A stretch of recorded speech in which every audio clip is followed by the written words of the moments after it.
క్రీస్తునందున ప్రియులకు ప్రేమతో వందనాలు తెలియజేస్తున్నాను. మే నెల 19వ తేదీ 2024. ఈరోజు దేవుడు మనకు చేస్తున్న వాగ్దానం ఏమిటనగా, కీర్తనల గ్రంథము 105వ కీర్తన 41వ చరణం.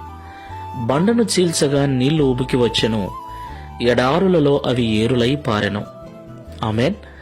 నా ప్రియులారా, ఇశ్రాయేలీయులు ఐగుప్తు నుండి కనానుకు బయలుదేరి వెళుతున్న సమయంలో ఒకానొక సందర్భంలో జరిగిన అద్భుతం ఇది.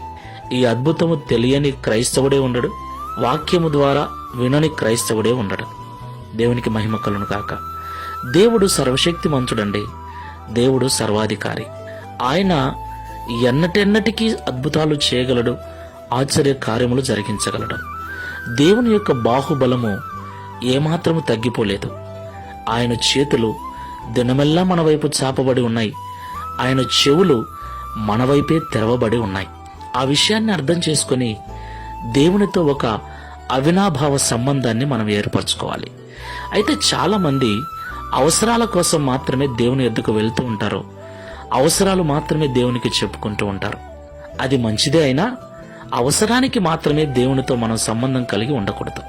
దేవునితో మనం కలిగి ఉండే సంబంధం అది ఒక ప్రత్యేకమైన సంబంధంగా ఉండాలి. అవసరం ఉన్నా లేకపోయినా ప్రతిదినం మనం దేవుణ్ణి కలుసుకొని దేవునితో మాట్లాడుతూ ఉండాలి.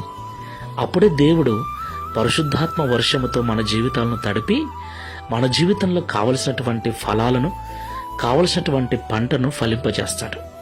ఆయనే సమృద్ధినిచ్చేవాడు, ఆయనే ఫలింపచేయవాడు, ఆయనే వృద్ధి చేయవాడు. గనుక ఆయనతో ప్రార్థన ద్వారా ఒక ప్రత్యేక సంబంధాన్ని ఏర్పరచుకొని ముందుకు వెళ్దాం. ప్రార్థన చేసుకుందాం. ప్రేమ స్వరూపుడా, పరిశుద్ధుడా, పరిశుద్ధమైన మీ నామమునకు స్తోత్రాలు. అయ్యా, మీరు ఎన్నటెన్నటికి మార్పు లేనివారు. అబ్రహాము, ఇస్సాకు, యాకోబుల దేవుడవే మా దేవుడవు, ఇశ్రాయేలీయుల దేవుడవే మా దేవుడవు. వారి ఎదుట అద్భుతాలు చేసిన మీరు మా ఎదుట కూడా అద్భుతాలు చేయటానికి చాలిన వారని, సిద్ధముగా ఉన్నవారని మాతో మాట్లాడారు. అయితే అవసరాల కోసం మాత్రమే నీ యొద్దకు మేము రాకుండా నీతో మేము ఒక అవినాభావ సంబంధాన్ని ఏర్పరచుకోవాలని, ప్రతి దినం అవసరం ఉన్నా లేకపోయినా నీతో మాట్లాడుకుంటూ నీతో ఆ ప్రత్యేక అనుబంధాన్ని కలిగి ఉండాలని, అప్పుడే మా జీవితము ఆశీర్వదించబడుతుందని, ఎన్నటెన్నటికి పచ్చని తోటవలే ఉంటుందని మాతో మాట్లాడారు. ఈ ప్రార్థనలో ఏకీవిస్తున్న ప్రతి బిడ్డకు నీతో ఒక మంచి సంబంధం ఏర్పరచుకునే అవకాశాన్ని ఇవ్వండి, ఆ మనస్సునివ్వండి.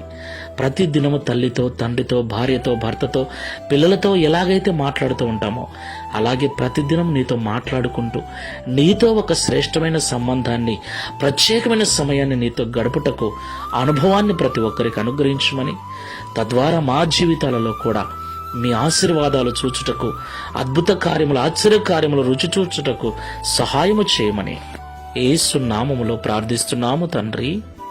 Amen. Praise the Lord. God bless you all.